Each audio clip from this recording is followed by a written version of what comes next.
स्कूलें कब खुलेंगे यह सरकारें देखेगी, सुप्रीम कोर्ट का बड़ा आदेश। और बिहार में पंचायत चुनाव के लेकर हलचलें हुई तेज।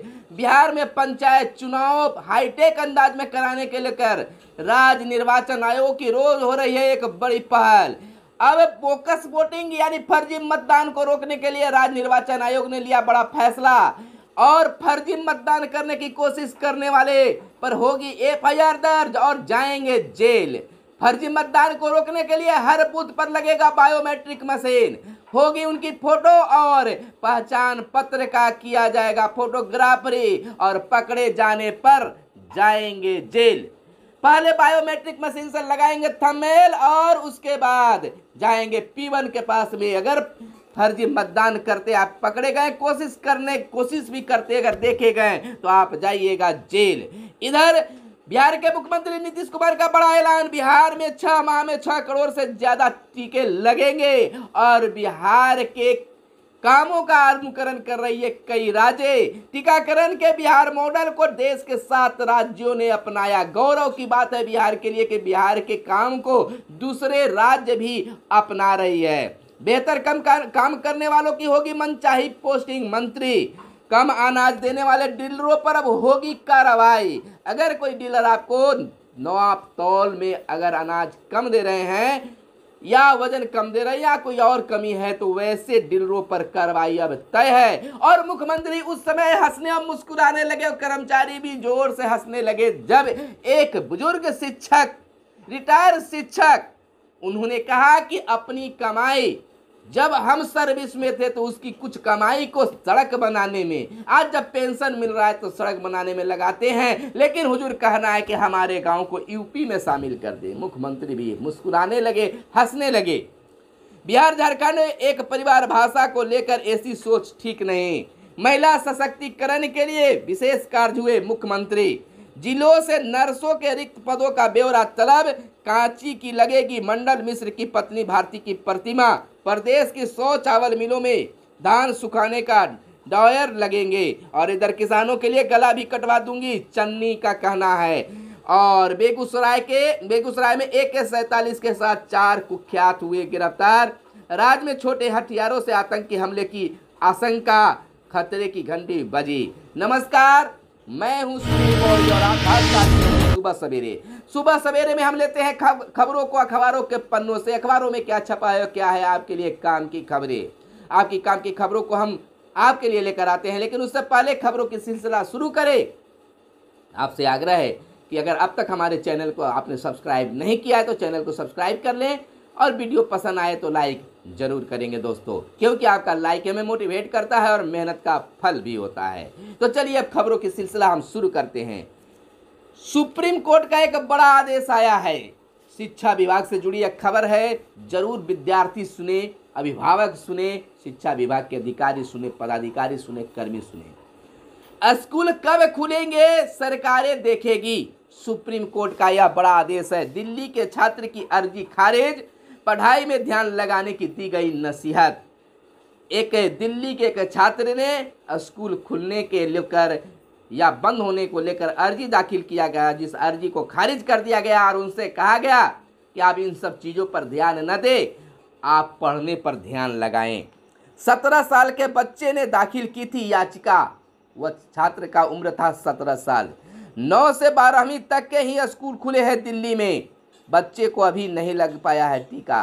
देखिए अभी स्थिति जो है, कहीं का भी बच्चा का अभी टीका नहीं लग पाया है, तो संशय तो है, डर तो है कि तीसरी लहर में ऐसा ना कि बच्चों पर ही असर काफ़ी हो।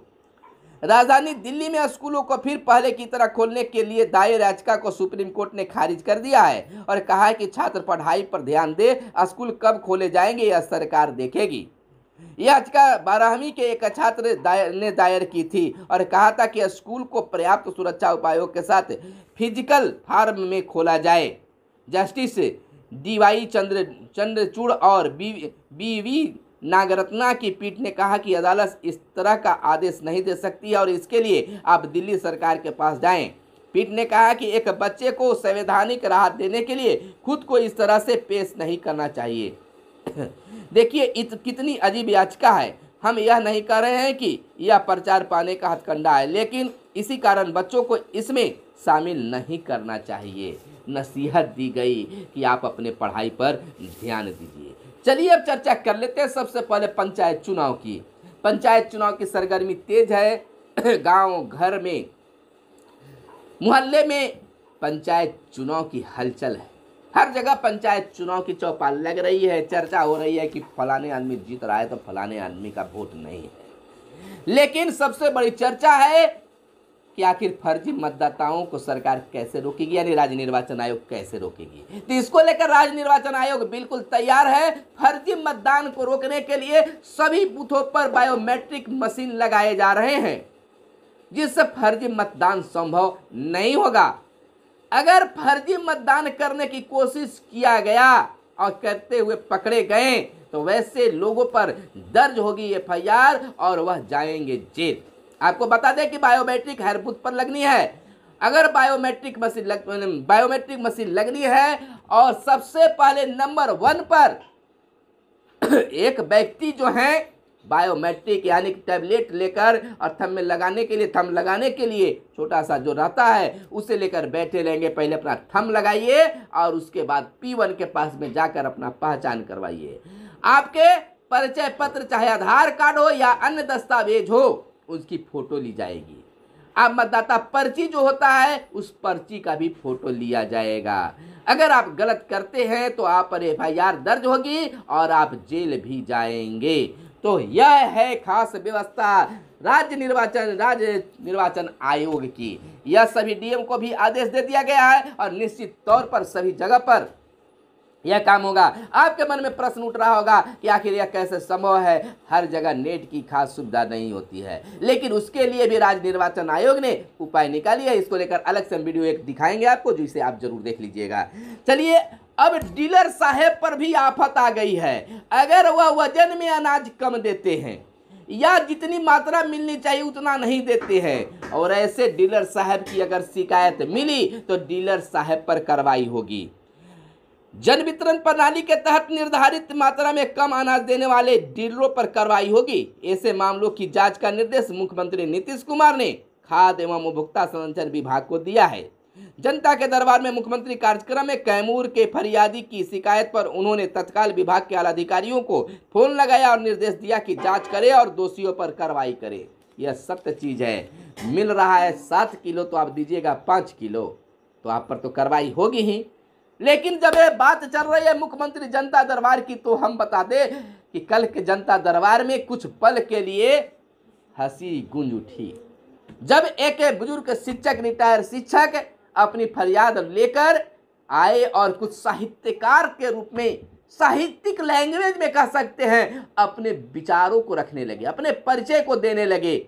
सभी भौचक मुख्यमंत्री बार बार कह रहे थे कि बात क्या है, डायरेक्ट बोलिए।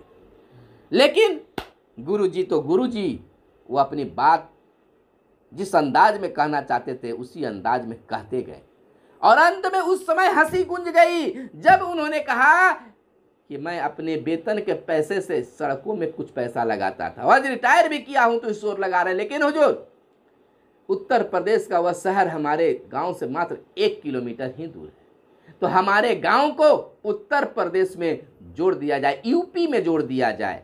इस बात को सुनते ही मुख्यमंत्री भी मुस्कुराने लगे और उपस्थित अन्य कर्मचारी भी हंसने लगे और कहा गया कि इनको पथ निर्माण, ग्रामीण विकास, जो भी इसके अंतर्गत विभाग है उनके पास ले जाइए। इस तरह की भी बातें मुख्यमंत्री के सामने आता रहता है। खैर, शिक्षक महोदय को जो अच्छा लगा वह बात को रखें, क्योंकि शिक्षक भी एक सम्मानित व्यक्ति होते हैं और उन्होंने बहुत कुछ सोचा होगा, कुछ लाभ जाना होगा इसको। लेकिन यह तो संभव नहीं है कि आखिर अकेले गांव को काटने के लिए बहुत सारे चीज करना पड़ता है। बिहार झारखंड एक परिवार भाषा को लेकर ऐसी सोच ठीक नहीं है, सीएम बोले। मगही और भोजपुरी बोलने वालों को झारखंड के मुख्यमंत्री हेमंत सोरेन द्वारा दबंग कहे जाने के सवाल पर मुख्यमंत्री नीतीश कुमार ने कहा है कि कोई दबंग नहीं है, भाषा को लेकर ऐसी सोच ठीक नहीं है। अलग अलग भाषा बोलने वाले लोग विभिन्न राज्यों में रहते हैं। बिहार के ही कुछ इलाकों में बंगाल की भाषा बोली जाती है। हेमंत सोरेन के द्वारा झारखंड के मुख्यमंत्री हेमंत सोरेन के द्वारा दबंग कहे जाने पर मुख्यमंत्री भी नाराज हुए और जवाब दी कि भाषा के संबंध में ऐसी सोच रखने वाले को ठीक नहीं, एक ही परिवार में इस तरह की नहीं होनी चाहिए और इस तरह से भोजपुरी और मगही दिखाने वाले अगर लोग हैं तो उनको अपनी विचारों को बदलनी चाहिए। बिहार एक खुद में अलग राज्य है जो आज की स्थिति में सबों को सीख दे रही है। इसके कार्य योजना को, बिहार के कार्य योजना को दूसरा राज्य भी अपना रही है। तो महोदय, आपके मुख से ऐसी बयान देना ठीक नहीं है।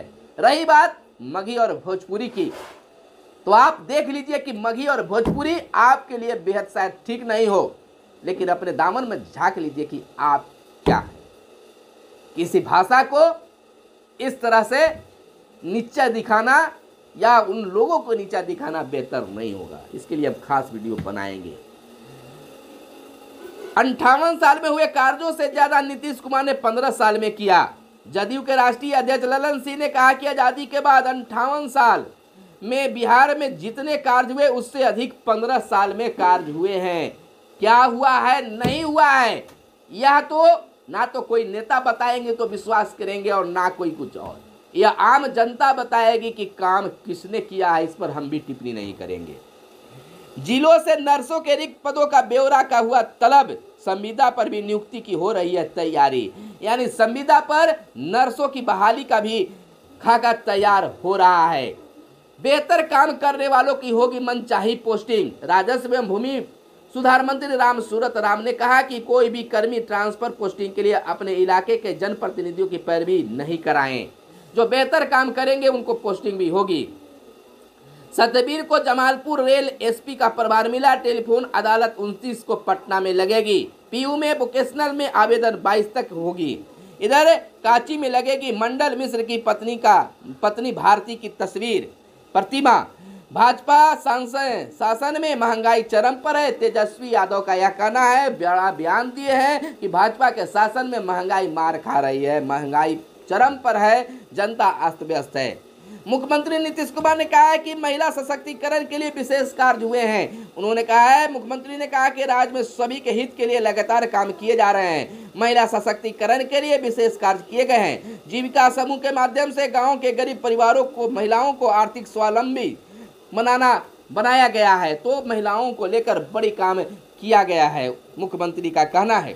प्रदेश की 100 चावल मिलों में धान सुखाने के दौर लगेंगे। और इधर बिहार में 6 माह में 6 करोड़ से ज्यादा टीके लगने की बातें भी की गई है, यानी लगाने की बातें हो रही है। मुख्यमंत्री नीतीश कुमार ने कहा है कि बिहार में 6 माह में 6 करोड़ के लक्ष्य से ज्यादा लोगों को कोरोना का टीका लगाने का लक्ष्य है। टीकाकरण को और तेज किया जाएगा, निश्चित तौर पर किया जाएगा। और बिहार में टीकाकरण के जो मॉडल है उसको अन्य 7 राज्य भी पहल कर रही है। देश के अन्य राज्यों में लोगों को टीकाकरण से मिलने लगी है 24 घंटे की सुविधा। पटना में 3 जगहों पर पिछले अप्रैल से 24 घंटे टीकाकरण किया जा रहा है।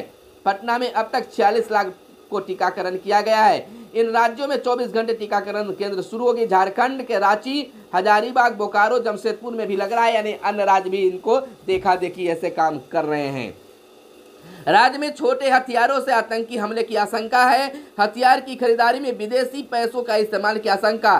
गृह मंत्रालय की सूचना पर एसएसपी ने निगरानी का आदेश है। मुजफ्फरपुर से निकलकर खबरें सामने आई है। टीकाकरण मॉडल 7 राज्यों ने अपनाया है। सुबह की चावल मिलों में ड्रायर लगेंगे। मंदार में आज से शुरू होगा रोपवे। और बेगूसराय में AK-47 के साथ 4 कुख्यात गिरफ्तार हुए हैं। किसानों के लिए गला भी कटवा दूंगा, चन्नी का कहना है। पंजाब के मुख्यमंत्री चरणजीत सिंह चन्नी ने सोमवार को कहा कि केंद्र सरकार को तीनों केंद्रीय कृषि कानूनों को निरस्त करना चाहिए। यदि किसान पर कोई आंच आई तो वे अपनी गर्दन काट देंगे। शपथ ग्रहण करने के बाद अपने पहले संवाददाता सम्मेलन में चन्नी ने यह बात कही है। तो यह थी तो राजनीतिक बातें, और बहुत कुछ आपके लिए हम लेकर आते रहते हैं और आएंगे भी। देखते रहिए हमारे साथ मगध संवाद। फिर मिलते हैं अगले वीडियो में, अगले संवाद के साथ, अगली खबरों के साथ। धन्यवाद। जय हिंद, जय भारत, वंदे मातरम।